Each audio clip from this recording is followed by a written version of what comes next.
जा सकता है? यही तो कहा जाएगा ना, बहुत करती हूं। बहुत शब्द तो बहुत चीजों के लिए प्रयोग होता है। बहुत सारा सामान, बहुत सारा खाना, बहुत सारी नदियां, ये बहुत शब्द तो कई जगह प्रयोग हुआ, लेकिन आपने भी इसी का प्रयोग करके बता दिया, बेटा मैं तेरे से बहुत प्यार करती हूं। लेकिन जितना करती हो ना तुम अपने बेटे से प्यार, तुम समझा ही नहीं सकती हो, तुम उसे बता नहीं सकती हो। क्यों बता सकती हो? ये तो बेटे को अनुभव करना पड़ेगा। यदि उसकी अक्ल है तो मां के प्रेम को अनुभव कर ले। क्यों? बात सही है। नहीं कर पाता तो नहीं हो पाता। बच्चे बड़े होके कहते हैं माँ बाप से तुमने हमारे लिए किया ही क्या है। ये वही बच्चे तो हैं जो माँ बाप के प्रेम को अनुभव नहीं कर पाए, माँ बाप के प्रेम का अनुभव नहीं कर पाए। बात समझ में आई कि नहीं? कुछ चीजें समझाई नहीं जा सकती, अनुभव किया जा सकता है। भगवान के बारे में भी समझाया सब कुछ नहीं जा सकता, भगवान को अनुभव किया जा सकता है। ईश्वर की कृपा को, ईश्वर की शक्ति को, इस संसार को अनुभव किया जा सकता है, समझाया नहीं जा सकता। भक्तों, हम कुछ कम समझाना चाहें पर आप कुछ ज्यादा समझो, क्योंकि असमर्थ हूं मैं समझाने में। शास्त्र भी नहीं समझा सकते, पुराण भी नहीं समझा सकते। प्रहलाद जी समझा ही तो रहे हैं पिता को। पिता बोला कहां है तेरा भगवान? प्रहलाद जी समझा रहे हैं पिताजी सब जगह है, पिताजी सब जगह भगवान है।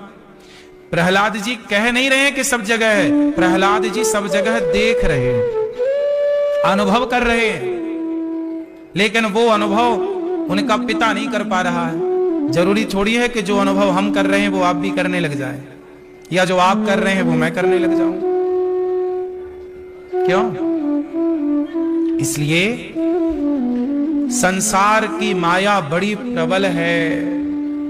हमें संसार ने ऐसे पकड़ लिया है, हमने संसार को ऐसे पकड़ लिया है कि हम अब छोड़ना नहीं चाहते। यही माया है, बड़ी प्रबल है।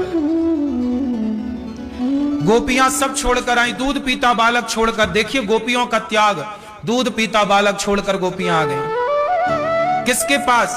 कृष्ण के पास। भगवान के पास पहुंच जाना यही सार्थकता है। छोड़ने की जरूरत नहीं है। छोड़ने का अर्थ क्या है? छोड़ना किसे कहते हैं? छोड़ने की परिभाषा दीजिए, आप बताओ भैया, छोड़ना किसे कहते हैं? सुनो ध्यान से, ये क्या हुआ? बोलो। छोड़ दिया? नहीं। अब बताओ ये क्या हुआ? एक होता है छोड़ना, एक होता है छूट जाना। एक होता है छोड़ना और एक होता है छूट। दोनों में अंतर है। क्या अंतर है? क्या अंतर है? अंतर सुनो ध्यान से। एक आदमी परिवार छोड़ के जंगल चला गया, लेकिन जंगल में बैठ करके याद कर रहा है परिवार को। फिजिकल शारीरिक रूप से तो छोड़ दिया, परंतु मानसिक रूप से अभी कहां छूटा है। इसलिए इसे छोड़ना नहीं कहेंगे, ये छोड़ना नहीं है। बात सही है। लेकिन एक दूसरा है जो है अपनी पत्नी के साथ, है अपने परिवार के साथ, पर सबके साथ रहकर भी वो भगवान को याद कर रहा है। एक क्षण के लिए भी वो परिवार में मन नहीं लगा रहा। हर क्षण कृष्ण, हर क्षण परमात्मा। एक भगवान के लिए घर छोड़कर गया तो जंगल में बैठकर परिवार को याद कर रहा, और एक परिवार में रहकर हर समय भगवान को याद कर रहा। तो अब आप बताओ कि परिवार को छोड़ा किसने? जो छोड़कर जंगल गया वो, या जो घर पर है वो? छोड़ने का मतलब ये नहीं है कि हम पत्नी से दूर हो जाएं। छोड़ने का मतलब ये नहीं है कि हम बच्चों से दूर हो जाएं। छोड़ने का मतलब ये नहीं है कि आप दुकान से, व्यापार से दूर हो जाएं। छोड़ने का मतलब ये है कि परिवार और व्यापार के बीच में जो अटैचमेंट था, आपका लगाव था कि ये मेरा है, ये अटैचमेंट छूट जाना ही सबसे बड़ा त्याग है, सबसे बड़ा छोड़ना है। ये छूट जाए तो आप कहीं भी रहो, कोई फर्क नहीं पड़ता। कमल पानी में ही तो रहता है, पर पानी में रह करके भी पानी की बूंदों को पकड़ता कहां है? डाल दो छोड़ देगा। है पानी में, पर पानी की एक बूंद को भी स्थान नहीं देता।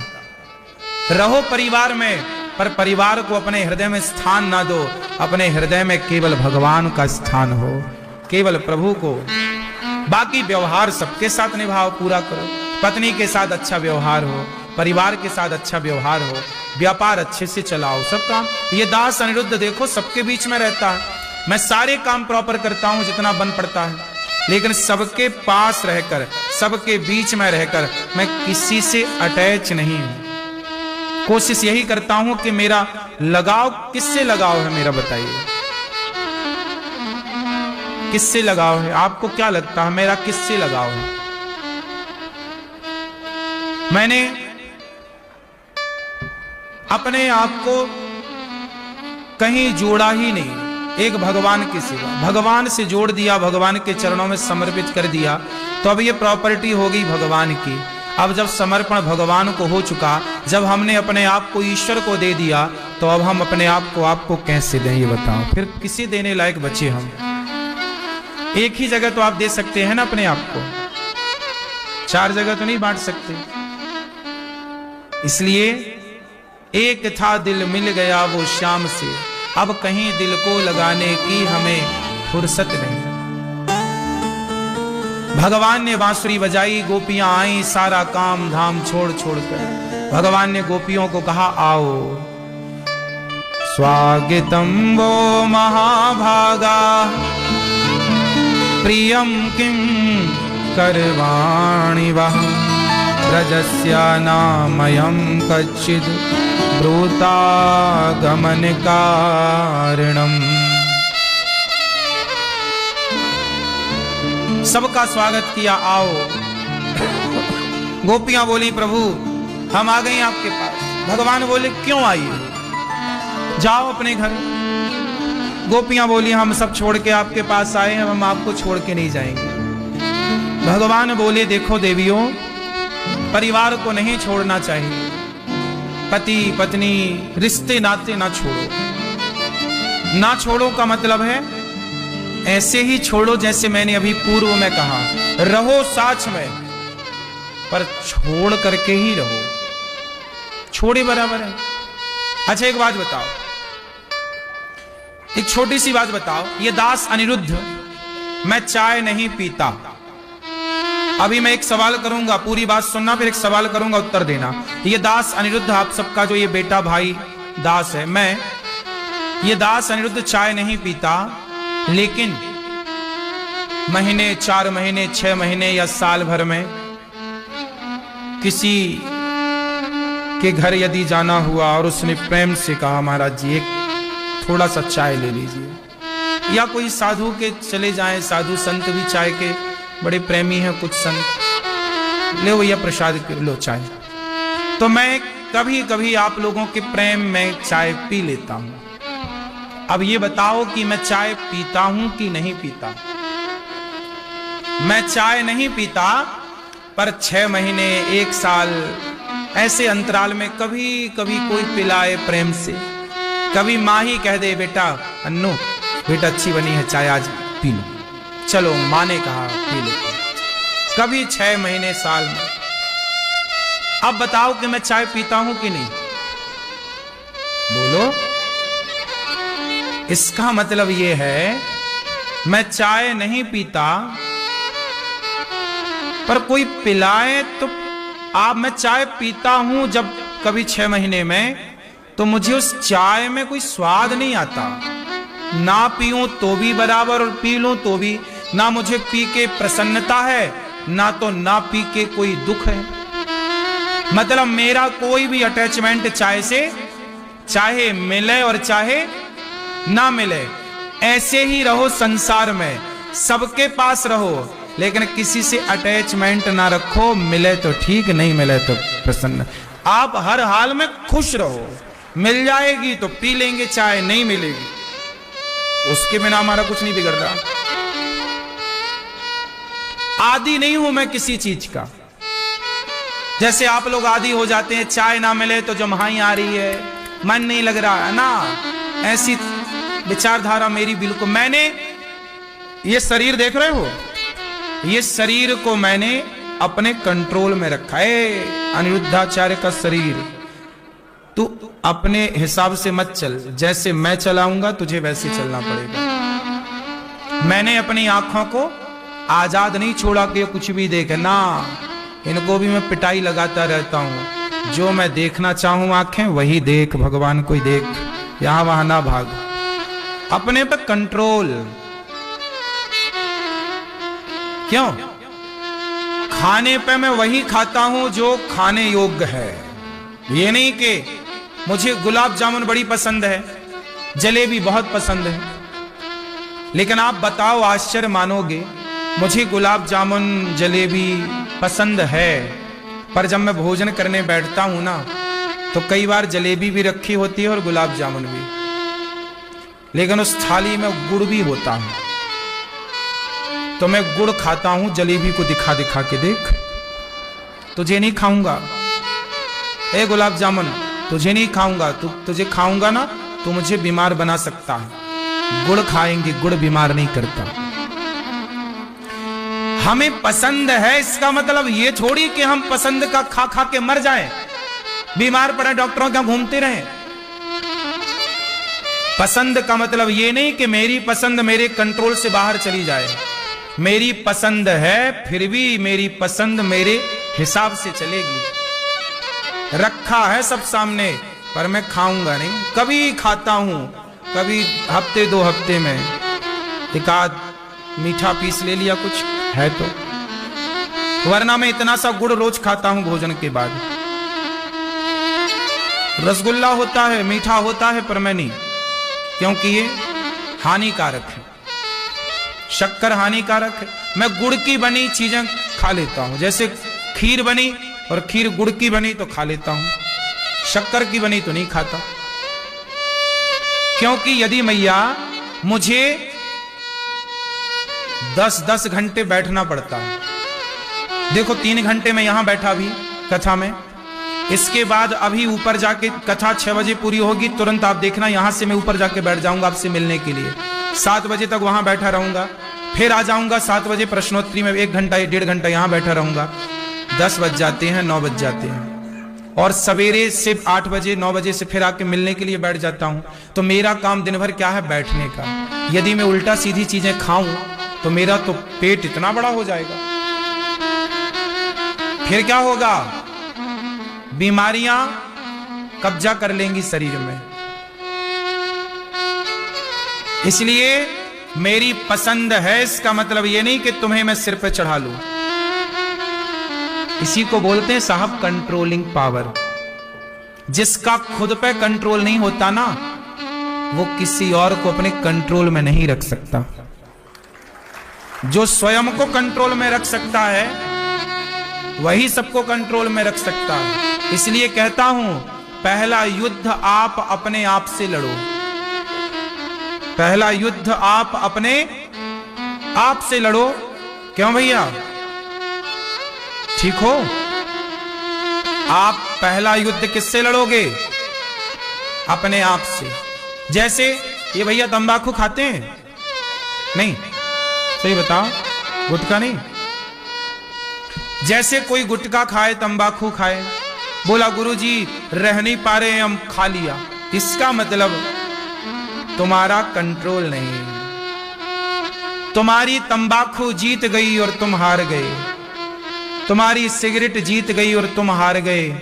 सिगरेट पीने वाला रह नहीं पा रहा सिगरेट के बिना, शराब पीने वाला रह नहीं पा रहा शराब के बिना। इसका मतलब जीता कौन और हारा कौन? शराब जीत गई और पीने वाला सिगरेट जीत गई। और आप हार गए, तंबाकू जीत गई और आप।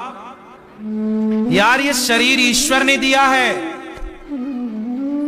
तुम क्यों इससे गुलाम बना रहे हो? सिगरेट का, चाय का, तंबाकू का, गांजा का, चरस का, अफीम का और शराब का और पराई औरतों का। कुछ लोग गुलाम हो जाते हैं, रह नहीं पाते। क्यों इतने आदी बनते हो? इससे नुकसान किसका है? क्या पालोगे गुलाम बनके?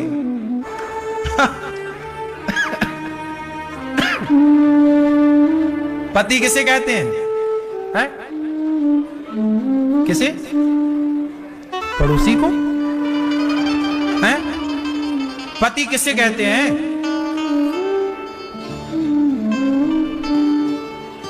पति कहते हैं पारक्षणे धातु से पति बनता है। जैसे राष्ट्रपति जो राष्ट्र की रक्षा करे, सेनापति जो सेना की रक्षा करे, ऐसे है पति जो पत्नी को पतित होने से बचाए, परमात्मा तक पहुंचाए, उसे पति कहते हैं। जो पति अपनी पत्नी को पतित होने से बचाए और उसे परमात्मा तक पहुंचाए, उसका नाम पति है। रक्षा करे उसकी, तो ये पति है। तो पति शब्द का अर्थ है रक्षा। अर्थ में पति शब्द मतलब रक्षा, रक्षा करने वाले को पति कहते हैं। अब ये बताओ सबसे बड़े रक्षक कौन है? तुम रक्षक काहू को डरना, तुम रक्षक काहू को। सबके रक्षक कौन है? भगवान। तो भगवान सबके पति हुए कि नहीं? तुम हो एक अगोचर सबके प्राणपति। मैया आपके पति कौन है?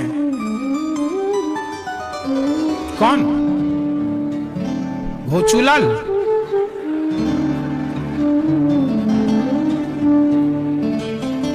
आपके पति का नाम क्या है? मैया सुनो, आपके पति ये जो घोचूलाल हैं, ये असली पति नहीं है, ये टेम्परेरी है, काम चलाओ। असली पति आपके कौन है? ये हम नहीं कह रहे हैं, आप लोग खुद गाते हो। आप लोग कहते हो तुम हो एक अगोचर सबके प्राण स्वामी। सबके प्राण, सबके प्राण बोलो, सबके प्राण पति। तो आपके पति कौन है? सबके प्राणों की रक्षा करने वाले भगवान हैं। तो भगवान सबके पति का अर्थ केवल पप्पू के पापा का नाम पति नहीं, कि जो बच्चा पैदा करे वो पति। पति का अर्थ है जो हमारे प्राणों की रक्षा करे। तो भगवान से बड़ा रक्षक आपका कोई होगा? इसलिए ऑलरेडी सबके पति भगवान हैं। तो गोपियां भगवान को क्या मानती हैं? अपना पति, और भगवान से प्रेम करती हैं।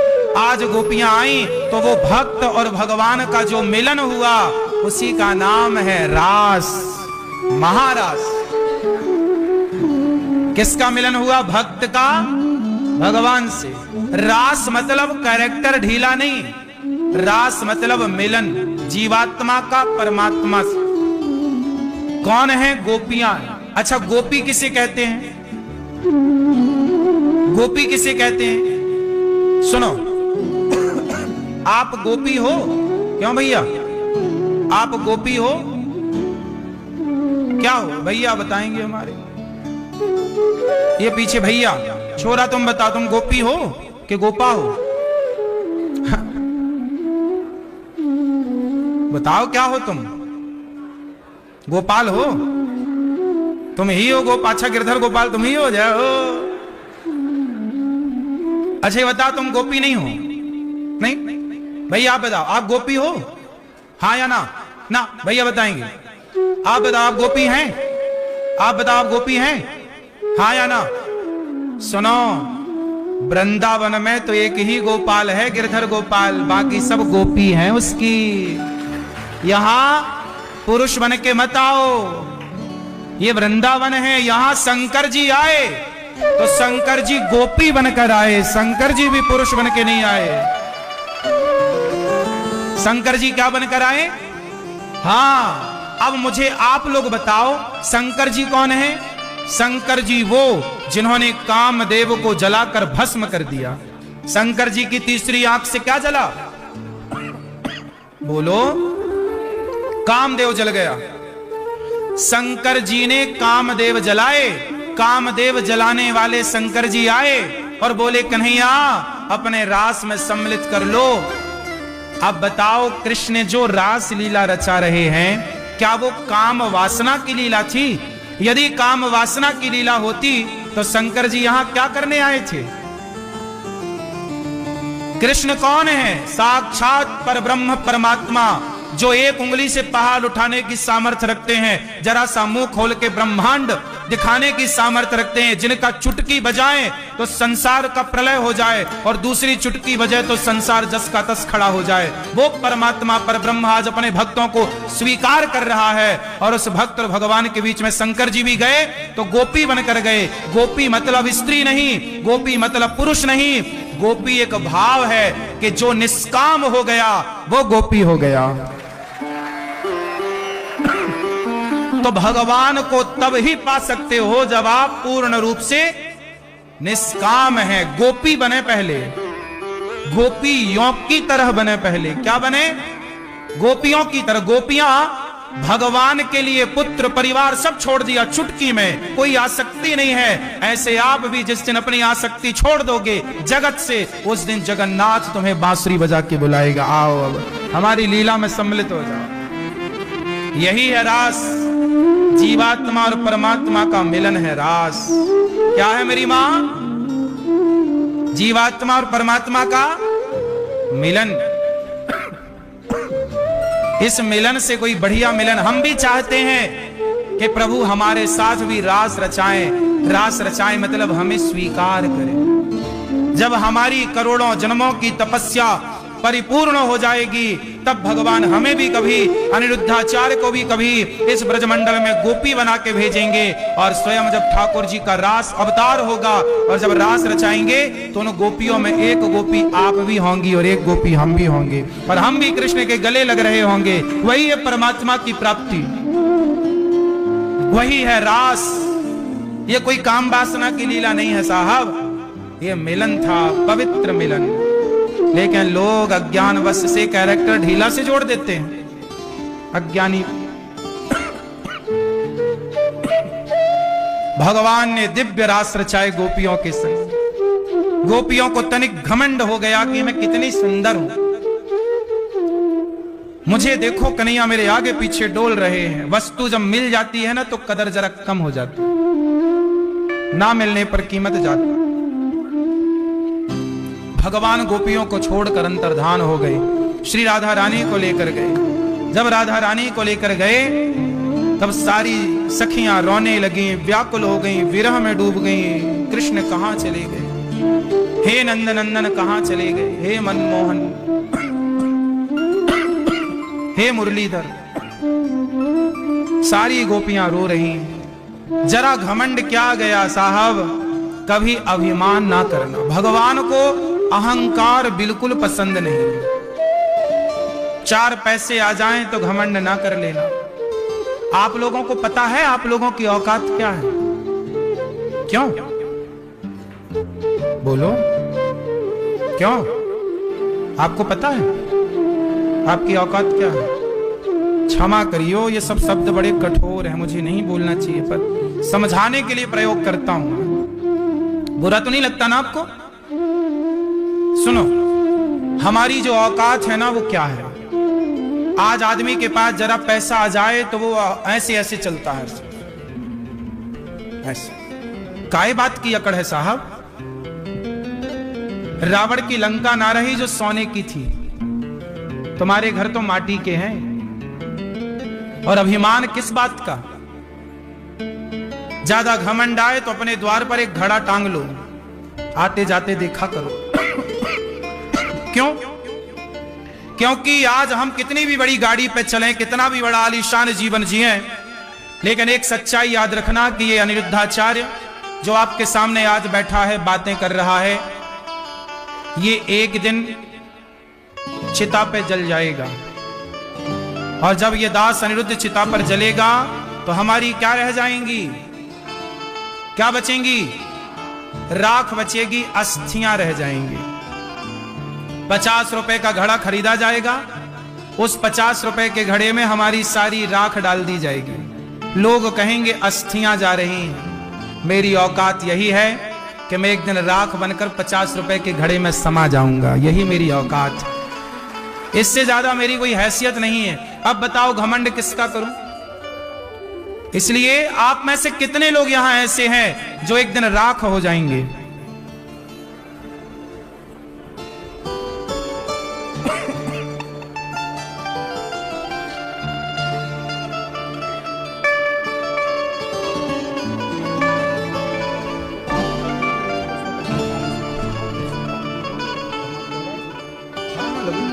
सुनो,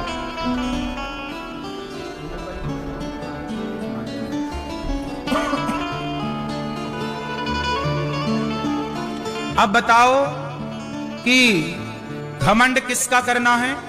गाड़ी का, बंगला का? आप क्या हो जाओगे एक दिन? जलकर मुट्ठी भर राख, फूंक मारने से आपकी राख उड़ जाएगी। ज्यादा घमंड में ना रहो साहब। भगवान ने जो सब कुछ दिया है आपको, वो अभिमान के लिए नहीं, समाज की सेवा के लिए दिया है, दीन दुखियों की सेवा के लिए।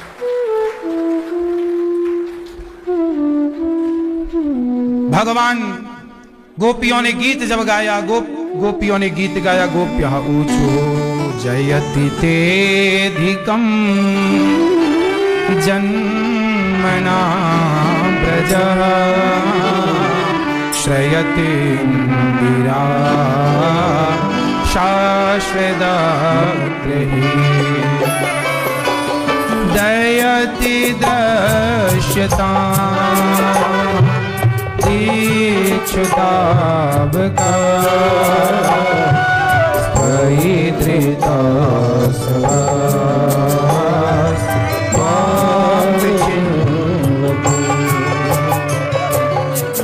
सारी गोपियों ने जब रो रो कर पुकारा, तब कन्हैया गोपियों के मध्य प्रकट भये और तासा माविर भोच्छौरिस्मय मान मुखाम्बुजः पीतांबर धरस्त्रगवि साक्षान मनमथा प्रकट हो गए और भगवान गोपियों के साथ दिव्य महारास रचाए। महारास मतलब जितनी गोपियां उतने कृष्ण हो गए। अब सोचिए, जितनी गोपियां उतने कृष्ण कौन हो सकता है? भगवान नहीं हो सकते, भगवान ही हो सकते। उतनी गोपियां उतने कृष्ण बनकर भगवान ने बड़े प्रेम से गोपियों के संग बड़े प्रेम से रास रचाए और रास रचा करके जितनी गोपियां उतने रास मतलब सबका मिलन हुआ, सबको स्वीकार किया भगवान ने और सब पर अनुग्रह हुआ, सब पर कृपा हुई। आज भी निधि वन में ठाकुर जी की रास लीला आज भी नित्य है। ये रास लीला कोई ऐसा नहीं कि हुई और खत्म हो गई, नहीं, ये लीला भगवान की नित्य लीला है। नित्य लीला का मतलब है कभी खत्म ना होने वाली लीला। ये लीला है, भगवान अपने भक्तों से सदा मिलते हैं। उस लीला में भक्तों को भगवान स्वीकार करते। इसके बाद भगवान ने लीला की, सुदर्शन और शंखचूड़ को मारा, अरिष्टासुर का उद्धार किया। नारद जी के द्वारा भगवान को लेने के लिए अक्रूर जी का जाना, केसी और व्योमासुर को भगवान ने मार गिराया और अक्रूर जी भगवान को 2 दिन के लिए भगवान वृंदावन से मथुरा गए। गोपियां रास्ते पर खड़ी हो गई, कृष्ण हमें छोड़कर ना जाओ। कृष्ण बोले 2 दिन में आ जाएंगे। वियोग गोपियों को आज कृष्ण का हो रहा है। ये वियोग बड़ा अटपटा है। प्रीत भगवान पहले संयोग देते हैं, फिर वियोग देते हैं। इस लीला से गुजरना पड़ता है साधक को। गोपियों को पहले कृष्ण मिले, मिलने का सुख मिला, और जितना सुख मिलने का मिला फिर बिछड़ने का दुख मिला। यही सुख दुख का बैलेंस है। इसलिए जीवन में ज्यादा सुखी हो तो उतने ही दुख के लिए भी तैयार रहिएगा, क्योंकि एक नहीं आता। मिलन है तो वियोग भी है, संयोग है तो वियोग है, सुख है तो प्रकृति नियम ऐसा बना रखी। ऐसा कौन है जिसे सुख मिला पर दुख ना मिला हो? ऐसा कौन है जिसका संयोग हुआ और वियोग ना हुआ हो? कोई हो तो बताओ, कौन है जिसको सुख मिला और दुख ना मिला हो? ये सुख दुख क्रम है। हमें इनमें ही तो आसक्त नहीं होना, यही तो जानना है कि प्रभु ये सब तेरी लीला है।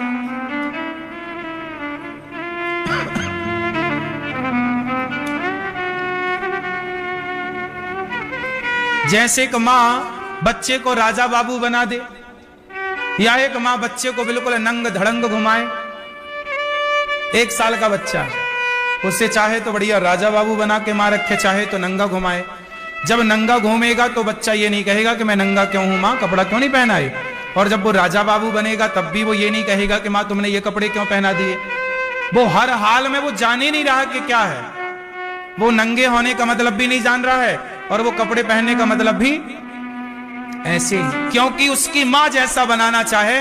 बच्चा समर्पित है मां के लिए, बस ऐसे ही बच्चे बन के भगवान में समर्पित हो जाओ। वो महलों में रखे तो महलों में रह लेना, झोपड़ी में रख दें तो झोपड़ी में रह लेना। उनके चरणों के आश्रित हो जाओ। प्रभु हम आपके, अपनी कोई रिक्वायरमेंट ना हो, डिमांड ना हो, जरूरतें ना हो, जो आपकी इच्छा। ये दास अनिरुद्ध, मैं कभी भगवान से ये नहीं कहता कि ये चाहिए, नहीं। जो आपको अच्छा लगे वो आप करिए प्रभु। मैं